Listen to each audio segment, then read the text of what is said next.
नमस्कार दोस्तों, आपने सिद्धि के बारे में तो जरूर सुना होगा, जिसे प्राप्त कर साधक असंभव से असंभव कार्य भी संभव कर सकता है। सिद्धि शब्द का सामान्य अर्थ है सफलता। सिद्धि अर्थात किसी कार्य विशेष में पारंगत होना। अधिकांश लोग मानते हैं कि सिद्धि तंत्र शास्त्र का हिस्सा है और इसे प्राप्त करना सामान्य जनों के लिए संभव नहीं है, जबकि योग साधना तथा आत्मनियंत्रण के द्वारा कोई भी मनुष्य इसे आसानी से प्राप्त कर सकता है। सिद्धियां दो प्रकार की होती हैं, एक परा और दूसरी अपरा। वह सिद्धि है जिसके द्वारा परलोक यानी स्वर्ग आदि लोकों के सुख साधनों के बारे में जाना जाता है, तथा अपराध सिद्धि वह सिद्धि है जो स्वप्न की बुद्धि से उत्पन्न होती है तथा निराकार तक का ज्ञान देती है। हिंदू धर्म ग्रंथों में 16 सिद्धियों का उल्लेख किया गया है, जिसके प्राप्ति के बाद ब्रह्मांड का कोई भी कार्य किसी साधक के लिए असंभव नहीं रह जाता। पहला है वाक सिद्धि। इस सिद्धि द्वारा साधक जो कुछ भी कहता है वो घटित हो जाता है। पुराने काल में सिद्ध ऋषि मुनियों में यह सिद्धि होती थी और इसी कारण वे श्राप या वरदान देने में सक्षम होते थे। वाक सिद्धि प्राप्त होने के बाद उस सिद्ध पुरुष द्वारा बोले गए सभी शब्द अर्थपूर्ण, व्यावहारिक और अलौकिक शक्तियां से भरे होते हैं।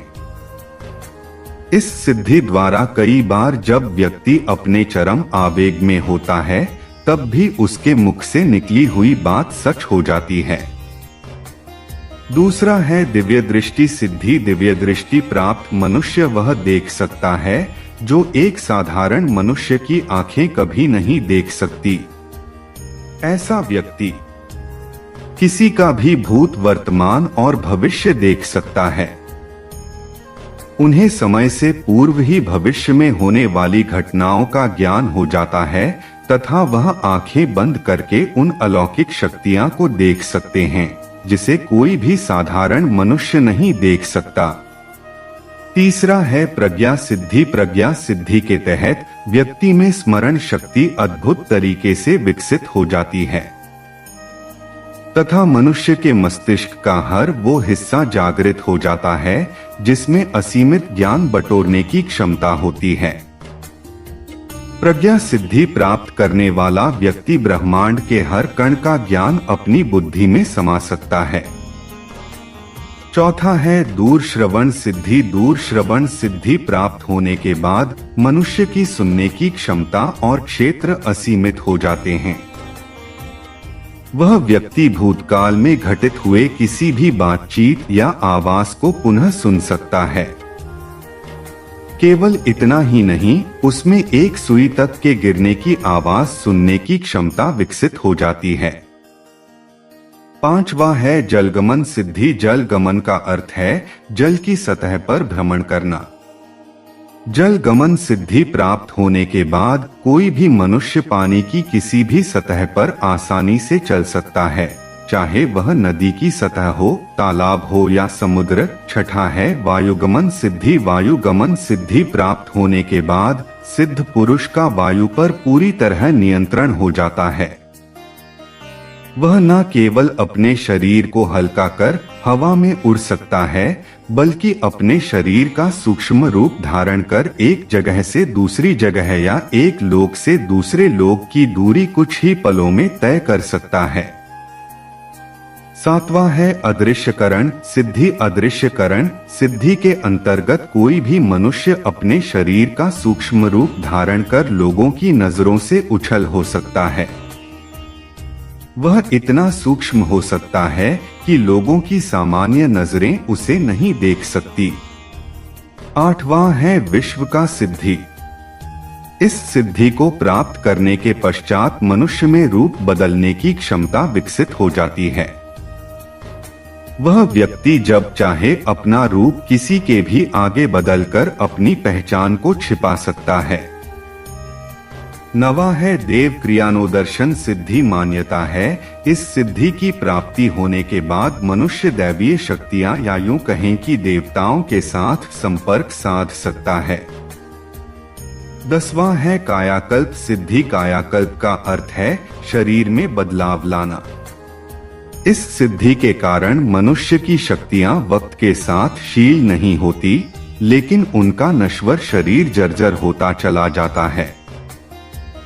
इस सिद्धि को प्राप्त करने के पश्चात कोई भी व्यक्ति अपने शरीर को फिर से युवा और आकर्षक बना सकता है, जिससे उसमें नवीनीकरण की क्षमता विकसित हो जाती है। जार हवा है सम्मोहन सिद्धि। सम्मोहन का अर्थ है किसी को अपने वश में करना या उसके सोचने समझने की क्षमता पर काबू पाना। सम्मोहन सिद्धि प्राप्त करने वाला व्यक्ति किसी भी मनुष्य या पशु पक्षी को अपने वश में करके अपनी इच्छा के अनुसार कार्य करवा सकता है। 12वां है गुरुत्व सिद्धि। गुरुत्व का अर्थ है ज्ञान की गरिमा। ऐसा व्यक्ति असीमित ज्ञान का भंडार और स्रोत दोनों होता है तथा एक गुरु के रूप में वह उस ज्ञान को पूरे संसार में बांटता है। 13वां है पूर्ण पुरुषत्व सिद्धि। पूर्ण पुरुषत्व का अर्थ है निडर, साहसी और पराक्रमी होना। ऐसे व्यक्ति को भय छू भी नहीं पाता और उसमें किसी भी बुरी शक्ति या दानव से लड़ने की अद्भुत क्षमता होती है। 14वां है सर्वगुण संपन्न सिद्धि। ऐसा सिद्ध पुरुष संसार के सभी गुणों से संपन्न होता है। उसमें वे सभी भावनाएं होती हैं जो लोक कल्याण या संसार के हित के लिए आवश्यक है, फिर चाहे वह वीरता से जुड़ा हो या दया भाव से। ऐसे मनुष्य तेजस्वी होते हैं और मर्यादा पुरुषोत्तम कहलाते हैं। 15वां है इच्छा मृत्यु सिद्धि। इस सिद्धि पर विजय प्राप्त करने का अर्थ है काल पर विजय प्राप्त करना। ऐसे सिद्ध पुरुष को समय भी नहीं बांध सकता तथा वे जब चाहे तब अपना शरीर त्याग कर नया शरीर धारण कर सकते हैं। ऐसे व्यक्ति को मृत्यु का भय नहीं सताता क्योंकि समय पर विजय पाकर वह मृत्यु पर भी विजय प्राप्त कर लेता है।